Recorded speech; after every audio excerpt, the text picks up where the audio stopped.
Hello guys. तो हमने last video में 1.2 एक्सरसाइज डिस्कस करी थी। आज हम 1.3 और उसके इंट्रोडक्शन उसके बारे में पढ़ेंगे एग्जांपल्स। तो सबसे पहले हमारे इंट्रोडक्शन में यहाँ पर दिया है real number and their decimal expansion. उस पर मैं डायरेक्ट नहीं जाती हूँ, पहले ये बताती हूँ। रियल नंबर्स हमें पता है जो कि रैशनल और इरेशनल से मिलके बनते हैं। फिर डेसिमल एक्सपेंशन, उनको हम डेसिमल फॉर्म में कैसे रिप्रेजेंट कर सकते हैं। इसके बाद है इसमें हम ये पढ़ेंगे। तो सबसे पहले एग्जांपल है find the decimal expansion of this of 10/3, 7/8 and 1/7।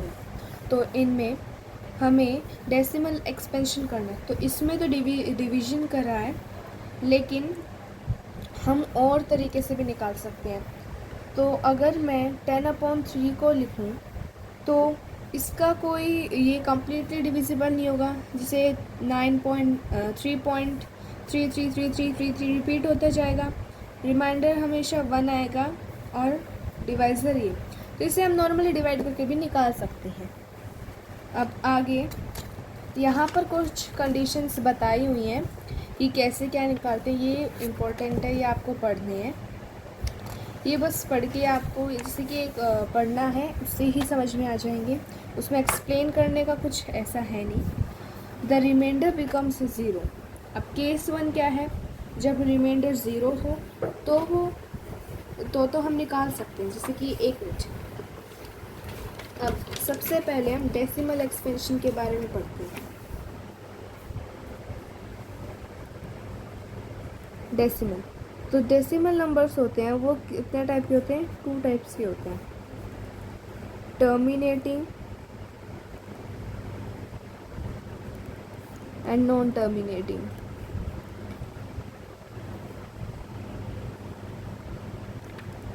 Terminating कौन से होते हैं? जो कंप्लीटली डिवाइड हो जाते हैं।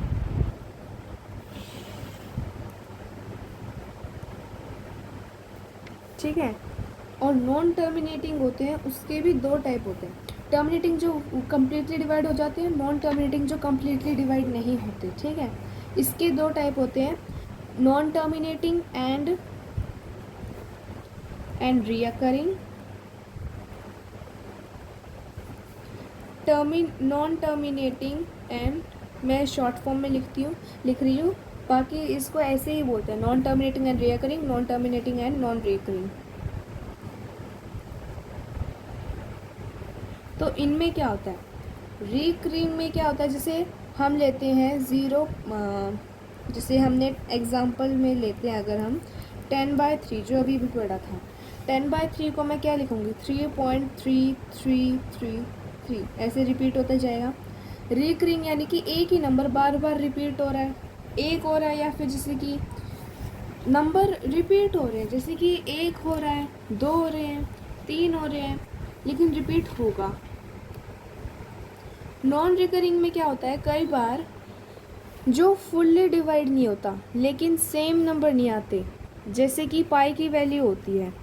इसके अगर मैं एग्जांपल देती हूँ 22/7, ये हमेशा चलता रहता है। 3.14 फिर ये चलता ही रहता है।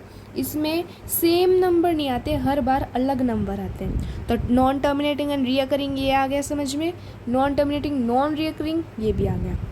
अब तो मैंने ये ही बताया है, जो ये केस 1 है, केस 2 है, वो इन्हीं पॉइंट्स से रिलेटेड है। ये पॉइंट्स पढ़ने के बाद अगर आप एक बार इनके गो थ्रू हो जाएंगे तब तो आपको समझ में आ जाएगा, इसमें एक्सप्लेनेशन का कुछ नहीं है। अब हम डायरेक्ट आते हैं एग्जाम्पल पर। पहला एग्जाम्पल है, show that 3.142678 is a rational number. In other words express 3.142678। इसको हमें वर्ड्स में एक्सप्रेस करना है रेशनल नंबर के फॉर्म में। अब रेशनल नंबर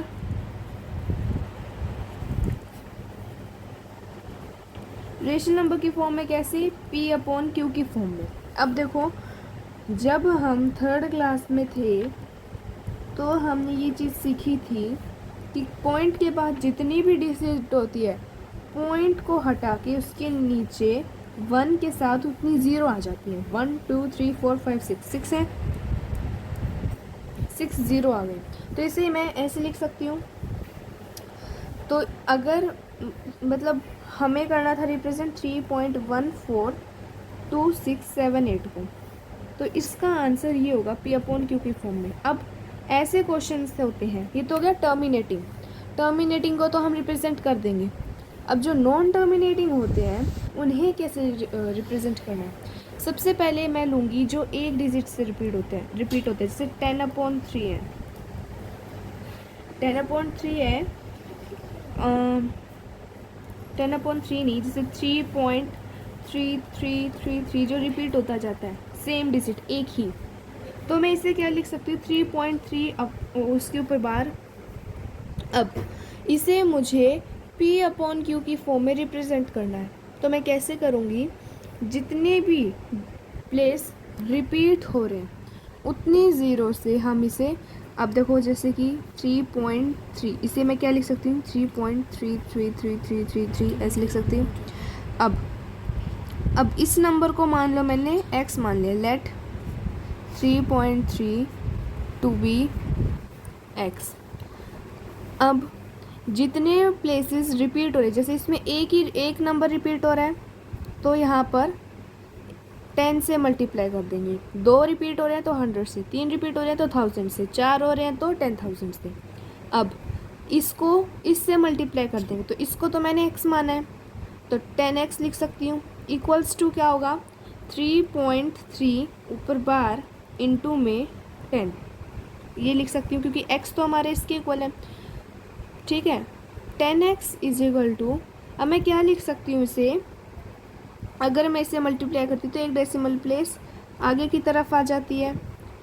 33.3 मैं ऐसे करती हूँ 3.33, सपोज ये चलता ही जा रहा है, लेकिन अब मैं इसे 10 से मल्टीप्लाई करती हूँ तो एक डेसिमल प्लेस पीछे आ जाएगा, ये हमने पढ़ा हुआ है। तो 33.3 हो जाएगा। 33333 वो तो चलता जाएगा, ये आ गया, ये यहाँ का एज इट इज़ रहेगा। अब 33.3 को क्या लिख सकती हूँ? अब हमें इसे एडिशन या सब्ट्रैक्शन की फॉर्म में लिखना है। जैसे 3.333 को अगर मैं जैसे 33.3 इसमें, मतलब इसमें से इसको माइनस करूँगी तो मेरा आंसर कितना आ रहा है? 30 आएगा। तो मैं 33.3333 थी, इसे क्या लिख सकती हूँ? 30 प्लस, लिख सकती हूँ 30 प्लस 3.333। इसे मैं, जो इसको क्या कहेंगे? हम x कहेंगे। तो मैं लिख सकती हूँ 10x is equal to 30 plus x। अब x यहाँ प्लस का यहाँ जाके minus, 10x minus x is equal to 30। 10x minus x क्या हो गया? 9x is equal to 30। अब यहाँ पर कर इसके बाद x इज इक्वल टू, यहाँ पे मल्टीप्लाई हो रहा है, यहाँ जाके डिवाइड हो जाएगा 30/9।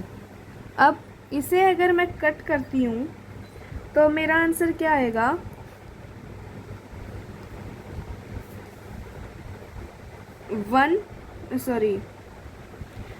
10/3 और 10/3 को मैं क्या लिख सकती हूँ?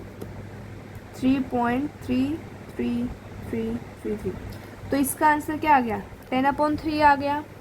तो 3.333 को हम P अपॉन Q की फॉर्म में कैसे लिख सकते? क्या आएगा आंसर हमारा? 10/3।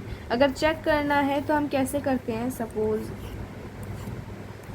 यहाँ पे 10, यहाँ पे 3 3 × 9, 1.0 ले ली 3, अब ये 9 फिर 10 होगा, फिर ऐसे, तो आता जाएगा, यानी कि हमारा आंसर ठीक है। इसके बाद है next question, show that 1.272727 can be express in the form P upon Q where P and Q are integer and Q is not equal to 0। अब इसे हम कैसे करेंगे? इस क्वेश्चन में इसमें तो हमारी एक प्लेस रिपीट हो रही थी, इसमें हमारी 2 प्लेस रिपीट हो रही, 2 7 2 7 2 7, तो इसे हम 100 से मल्टीप्लाई कर देंगे।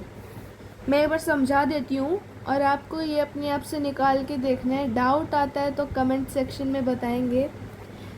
100x इजिकल टू, इसको भी मैं 100 से मल्टीप्लाई कर दूँगी तो 2 प्लेस आगे आ जाएंगे, तो 127.272727 चलता रहेगा। अब 100x इजिकल टू, अगर मैं 126 प्लस 1.272727 लिखती हूँ तो मेरा यही आएगा 126। 1.27 को क्या मान लिया हमने, x मान लिया, ठीक है, सबसे पहले से x ही मान लिया, तो 100x is equal to 126 plus x लिख सकती हूँ मैं इसे। अब यहाँ पे प्लस का x है, यहाँ जाके minus, 100x minus x is equal to 126। अब 99x इज इक्वल टू, यहाँ पर बता देती हूँ मैं, एक मिनट,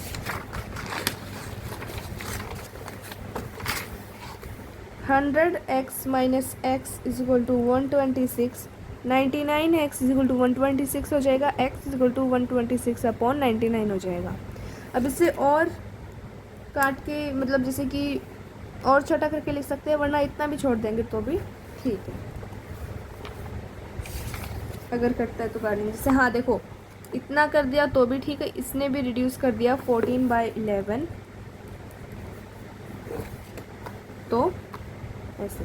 और अगर चेक करना हो ना तो इसे डिवाइड करके दे, अगर आपके पास टाइम एग्ज़ाम में एक्स्ट्रा टाइम हो तो चेक भी कर लें। इसके बाद 2 3 5 3 2 है, 3 5 3 5 रिपीट इसमें सिर्फ 2 हो रहे हैं, तो 100 से ही मल्टीप्लाई करेंगे। ये आपका होमवर्क है क्वेश्चन एग्जाम्पल नंबर 9। मैं पहले एक बार होमवर्क का कॉलम डाल के बता देती हूँ क्या क्या है। जो एग्जाम्पल नंबर 8 है वो तो मैंने समझा दिया है, आप एक बार ट्राई करके देखेंगे। एग्जाम्पल नंबर 9, इसके बाद अब यहाँ पर हमें बताया हुआ है कि अब आगे जो क्वेश्चंस दिए हुए हैं, एक मिनट, आगे जो क्वेश्चंस दिए हुए हैं इस टाइप के, इनको कैसे सॉल्व करना है, कैसे निकालना तो उसके बारे में बताएं। बाकी मैं क्वेश्चन समझाते वक्त बता दूंगी सारी चीज़ें, फिर भी आप एक बार सेल्फ रीडिंग करेंगे इन चीज़ों की। वैसे तो इतना ज़्यादा कुछ इम्पोर्टेंट नहीं है, लेकिन हाँ इन्हीं में कवर हो जाता है। अब है find an relation number between 1/7 and 2/7। अब हमसे क्वेश्चन पूछा है 1/7 एंड 2/7 के बीच में इरेशनल नंबर निकालने हैं। तो 1/7 की वैल्यू क्या होगी, यहाँ पे दी हुई है 0.142857, ये सारे रिपीट हो रहे हैं, ठीक है ये। और 2/7 की क्या होगी, 1/7 की, तो 2/7 को क्या लिख सकती हूँ, 1/7 इंटू 2, 1/7 ये है 0.142857, एक मिनट, इंटू 2, तो इसे मैं क्या लिख सकती हूँ 0.285714, ये वैल्यू लिख सकती हूँ मैं, जिसमें 285714 क्या है, रिपीट हो रहा है। तो ऐसे हम वैल्यू निकाल सकते हैं, आगे क्वेश्चंस में ये यूज़ होगी ऐसे निकालना, ठीक है। अब इसमें हमें रेशनल निकालें इनके बीच में। अब मैं इरेशनल कैसे निकाल सकती हूँ, इनके बीच में एक बार लिख लेंगे यहाँ पे 2857 0.285714। अब इन दोनों के बीच में कोई भी वैल्यू पकड़ लीजिए, यहाँ 1 है, यहाँ 2 है, तो 1 से स्टार्ट कर दे अगर कोई भी हम वैल्यू, यहाँ 4 है, यहाँ 8 है, तो 4 से बड़ी 8 से छोटी कोई भी लिख लो, 5 ले ली मैंने। अब इससे हम नंबर बनाते जाएंगे 1500 1500 15000 15000, तो ये इरेशनल है। अब एक और वैल्यू अगर मैं बनाती हूँ 0.15115 एक मिनट, 3 बनाएंगे, 51115 ऐसे बनते जाएंगे। इसके बाद मैं बना सकती हूँ, कितने पूछे इसमें, पूछे नहीं है, मतलब अपने हिसाब से जितने मार्क्स का क्वेश्चन उतने बना सकते हैं हम।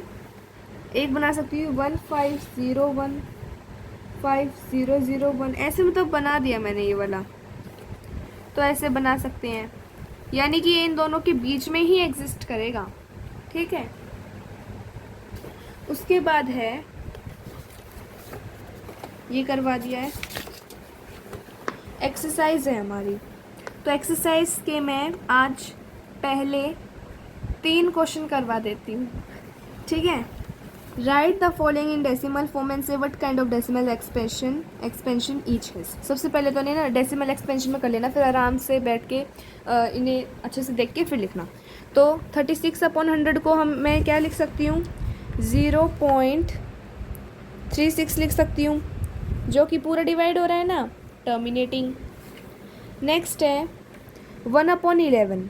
1/11 को मैं डिवाइड करती हूँ, देखो 1/11 को अगर मैं डिवाइड करती हूँ तो 0 पॉइंट करके आता रहेगा, जैसे एक 0 ले ली, नहीं गया, एक और 0 ले ली, तो ऐसे अब मैंने इतनी 0 ले ली, ये डिवाइड नहीं होगा। इससे मतलब कुछ होते हैं फ्रैक्शंस जिससे पता चल जाता है, तो ये क्या होगा, नॉन टर्मिनेटिंग। थर्ड है, इसे मिक्सड है, इसे इम्प्रॉपर में कर लेंगे। 8 4 32, 33/8 है।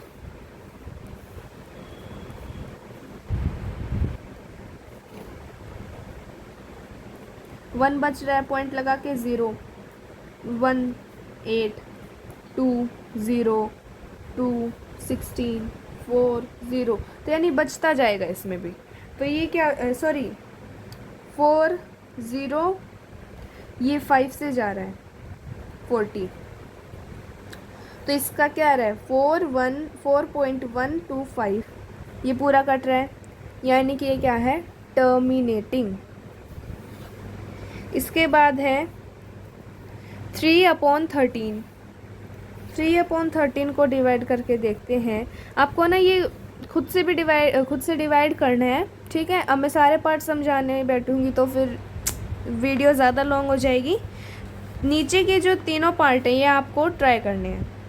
यू नो दैट, अच्छा मैं यहाँ होमवर्क में लिख देती हूँ, क्वेश्चन नंबर 1 कौन से पार्ट करने हैं, 4th 5th और 6th, ये पार्ट ट्राई करने हैं।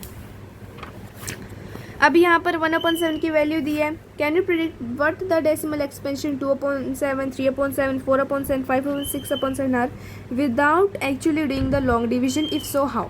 कैसे करेंगे, हमें 1/7 की वैल्यू दी है, मैंने यहाँ पर यही बात बताई थी, 1/7 की दी है, 1/7 की तो दे दी। 2/7 की कैसे निकालेंगे, 1/7 × 2, इसको 2 से मल्टीप्लाई कर देंगे, ठीक है, जो भी आएगा वो 2/7 की वैल्यू होगी। 3/7 को क्या करेंगे, 1/7 × 3। 4/7 को क्या करेंगे, 1/7 × 4। 5/7 को क्या करेंगे, 1/7 × 5, ठीक है, ऐसे इनकी वैल्यू निकालेंगे। उसके बाद express the following in the form P/Q where P and Q are integer and Q is not equal to 0। 0.6 0.4, इसमें ये क्वेश्चन को ध्यान से देखेंगे, इसमें सिर्फ एक डिजिट रिपीट हो रही है, ठीक है, तो इसमें 10 से मल्टीप्लाई करेंगे, इसमें भी 10 से करेंगे, और इसमें कितने से करेंगे, 1000 से। अब एक क्वेश्चन हो जाएगा, एक होमवर्क के लिए हो जाएगा, क्वेश्चन नंबर 3, पार्ट कौन सा है, 3rd। पहले 1st और 2nd पार्ट में करवा दूंगी अभी। तो देखो 0.6 है, ये रिपीट हो रहा है, 10 से मल्टीप्लाई कर देंगे, इसे x मान लिया, 10 से मल्टीप्लाई करेंगे तो 10x = 6.6666, ऐसे चलता जाएगा। 10x = 6.66 को क्या लिख सकती हूँ मैं, 6 + x, क्योंकि x इतना है। अब प्लस में यहाँ जाके माइनस, 9x = 6, मैंने डायरेक्ट लिख दिया, 10x - x = 6, एक स्टेप आएगा, x = 6/9, इसे रिड्यूस कर लीजिए, 2/3, x = 2/3, ये आ जाएगा इसका आंसर। अब है 2nd पार्ट, 0.47, यही था। इसमें सिर्फ 7 रिपीट हो रहा है, 10 से मल्टीप्लाई करेंगे। 10x इसको मैंने x मान लिया, ठीक है। अब 4.747474 ऐसे रिपीट होगा। अब 10x इज इक्वल टू, अब क्या करोगे, 4.74 को 0.47 से सब्ट्रैक्ट करेंगे तो हमारा क्या आंसर आएगा, ये हो जाएगा 7, यह हो जाएगा 2.4। तो मैं लिख सकती हूँ 4.27 प्लस x, तो यहाँ पे हो जाएगा 9x is equal to 4.27। 9x कैसे आएगा, 10x minus x is equal to 4.27। यहाँ प्लस का यहाँ जाके माइनस, तो 9x आया is equal to this, x is equal to 4.27 upon 9। यहाँ से डेसिमल प्लेस हट जाएगा, इनटू में दो प्लेस के बाद डेसिमल पॉइंट है तो 2 0 हो जाएंगी, तो 100। x is equal to 427 upon 900, यह आ जाएगा हमारा आंसर। तो आज की क्लास यहीं एंड होती है। हमने 1.3 एक्सरसाइज के 3 क्वेश्चंस करे आज। नेक्स्ट क्लास में हम 1.3 कंप्लीट कर लेंगे और मैं ट्राई करूँगी कि 1.4 का भी इंट्रोडक्शन ले पाऊँ और आपके डाउट जो भी होंगे मैं ले पाऊँ। Thank you for watching, bye.